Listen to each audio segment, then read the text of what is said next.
Well, as I've told you in previous videos, this weekend, this is Thursday today, this weekend, Saturday, it's supposed to get down to 14 degrees, so that'd be the coldest day of the season. So it's not the coldest since we've been here, but this year it's been really mild this year. So I've been kind of buttoning things up. I climbed up on the roof today, checked the creosote in the chimney. I don't know, can you see that up there? So I checked the cap, make sure it wasn't clogged up. There was a little bit of dust on it, but not too bad, which is a lot better than last year because there was that sticky, tarry, yucky. Actually, I had to, well, when we cleaned the chimney, I had to take that cap off and take a blowtorch to it and burn it off. And it burned off like oil or tar or something, I don't know. And it had dripped down onto the roof in this tarry substance. Well, there's nothing dripping on the roof this year, so that tells me that we're burning dry wood. That's what that means. Is there's no creosote being sent up the chimney with wet, moisture wood. A lot better this year. It's just comforting to know that we finally got it right after the nightmare that we went through last year. So today I flushed out the well, kind of little maintenance thing I do every now and then. And like I said, it rained really hard the other day, and I was worried that the well might have gotten dirty. It didn't, but I went and flushed it. I think it's a good idea with this old well. Just kind of flush it out every couple months. I mean, I got filters on it. You'll see the filters here in the ground. So I got a sediment filter in the first one and charcoal filter in a charcoal filter. But I don't want to clog them up very fast. I mean, they do a great job filtering out the sediment or anything. I'd rather not waste that kind of money every month filtering it out. So I try to change them about every 3 months, but in order to do that, the water's got to be clean enough to do that. So that's what I've been doing today. It's a little bit late making a video. Just kind of doing some routine checks to make sure that we're all good for this cold weather that's coming. And I really thought it was important to get up there on the chimney and make sure it was operating well enough to deal with it. That way I don't have to get up there when it's really cold, which I'd planned on doing all along. I told you earlier this year that I'd get up there mid-season, midwinter season on a warm day, see if it needed cleaned. I planned on cleaning it, but I really don't think it needs it, so there's no reason to waste more time just doing that. The instruction says once a year. Just thought I'd talk about a few things, kind of tie some things together is what I'm trying to do. But Carolyn noticed on Facebook Marketplace, the guy who sold us this property used to actually own this whole strip here, and he had sold it off piece by piece. So the guy who lives here bought that piece of property, I don't know, 10 years ago or so, from the guy who sold us this property. He is selling a third piece of property down there. So it's about a half mile away. It's 5 acres, which is bigger than this place, but it doesn't have any wooded area. It's all cleared land. It has a mobile home on it. It has a sewer on it, but he doesn't have a well on it. What he was doing was he was using this guy's well. They run pipe down there, and he'd pay for maintenance costs on that. Well, this guy sold.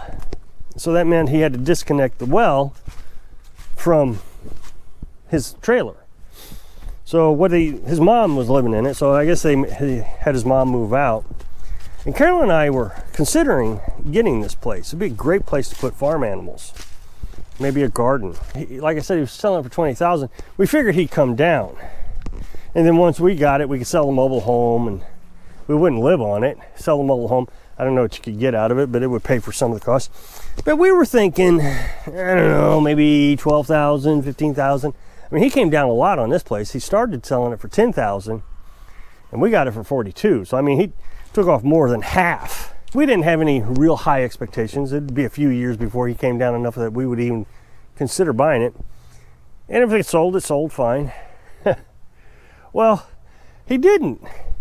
Almost a month later, he raised the price on it from $28,000 to, I think, I don't know, $35,000, $38,000. Let's call it $38,000, just to keep it nice and even. I thought, well, you know, we're not going to buy it.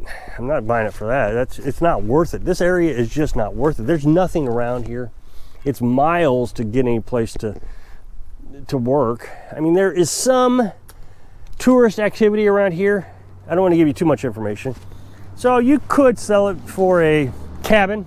So yesterday she looks at it again and sees that he's raised it again for $48,000. So he went from $28,000 to $48,000. He's doubled the price nearly. And I joked, I said, well, maybe they're building a casino around here that we don't know about. Sure enough, Carolyn said, oh yeah, you know what, they are. They're building a casino down there at the tourist location, which is many miles away. I don't see how a casino would drive up the prices of this place. So that is a concern. If they're going to start making this area part of the tourist area, I don't know if I'd stay here. I think we'd try to find someplace else and do it over again.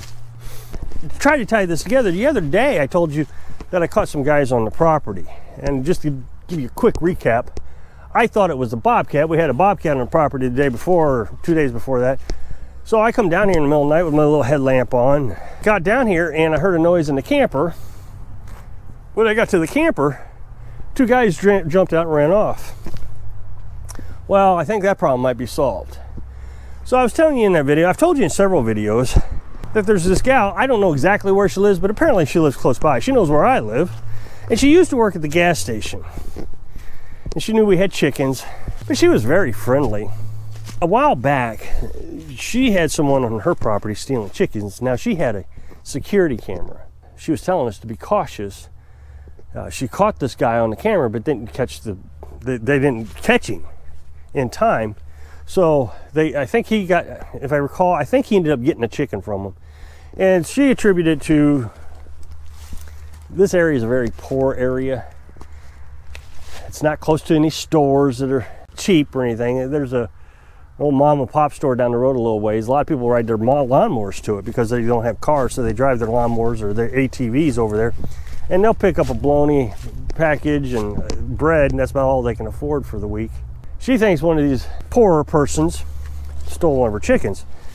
She couldn't see the face in the picture on her security camera. She warned me about it, told me to keep an eye on it. Of course, you know, we've been very cautious, and I've high alert all the time. I got my little buzzer going off now. Now we've bought a little solar power radio that we play down here in the evening times, and we hadn't had any troubles. Well, the other day, she stops by, and the conversation wrapped up to this guy selling that property. I was saying, yeah, you know, we were thinking about buying it, but it just keeps going up in price, and you know, you have this long conversation. And so I tell her that our plan was, is if we ever bought it, we'd put the chickens and the pigs and everything over there, and she said, I wouldn't do that. I mean, it's a half mile down the road. She said, unless you can come up with a security system, somebody can get down there and take your chickens. Which I hadn't really thought about. I mean, like I said, we really weren't that serious about it. It was just something that we have discussed. It was for sale. It was interesting. She says, unless you have a good security system, I don't even know how you would get down there fast enough to scare anybody away that was, you know, taking your chickens. And she said, of course, wildlife, you want to be careful with wildlife. All the things that we'd already considered with the stuff that we have going on up here, we keep it close to the house. I don't know. Anyway, like I said, it was just a discussion. So she's politely chastising me. That's a bad idea. During this conversation, we got to talking about these guys on the property. And I went through the whole story, and she just sat there and grinned at me. And I knew she had some information about this. So I said, what are you grinning about? She says, we caught them, because there was two guys. And I said, you caught them? How'd you catch them? She says, well, they came over to our property, and we caught them in the chicken coop. Now, I guess they have a full-size chicken coop that they can walk into. And they caught them on camera. The camera lit up or did whatever it did. Anyway, it warned them there was somebody in there. So the husband went out there and shut the door on them, locked the door, and they called the police and got them. So our concern about having those two guys on the property again are over with. What's interesting is when it happened, I thought, you know, they're not going to come back because they see that I'm on top of things. We haven't had any more issues since they were here the first time. So instead, they went over to somebody else's house to get chickens. Now, I think she's the only one that has chickens in this area.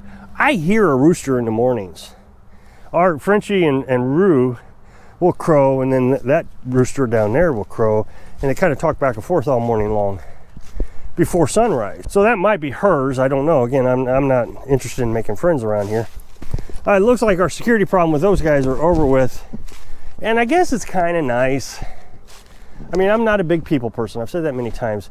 But it's kind of nice to have someone looking after you a little bit, but not so much that it's becoming an interference. I guess, and she's never asked for anything in return. I mean, of course, she ever need anything, I I'd be happy to help her. She's been a big help to us getting acclimated to this area. I don't know. She's just a real friendly person, probably more than she needs to be. I don't know. I guess that's just my opinion of people. It's better to stay isolated and by yourself. You get in less trouble that way. I've talked about that before, where you're around a lot of people, it's just more people to try to get you in trouble if they get mad at you. So I think our security issue is taken care of for a little while. We're not going to go wasting a bunch of money on a piece of property right now. I sure do like it here. I've been thinking about, us getting old. Carolyn's older than me, and I don't know. It's quite probable that she could pass away before me. I think if I passed away, she would probably move closer into town, sell the place, move closer into town, just for convenience. I don't know. She never really talks about things like that. She's kind of more of a whatever happens, happens type of person. And I'm kind of more of a planner. So I've been thinking about it a lot. I just turned 50. I don't know if that's the standard age that you start thinking about old age and death and all that. But it's not that I'm scared about it. It's just, if she goes, what am I going to do here? And I really see myself being extremely happy here. It's a good life. I've never been so satisfied and never more certain in my life than I am now. I'm certain about my future. I'm certain about what's going on. I'm the type of person that will try to find something to worry about, and there's just nothing to worry about anymore. It used to become an old friend. I remember having panic attacks when I was feeling relaxed, like, oh, I got to be doing something. But I don't feel that way anymore. So I hope I can inspire you to have all your problems solved so you can live your dream. Thanks for watching.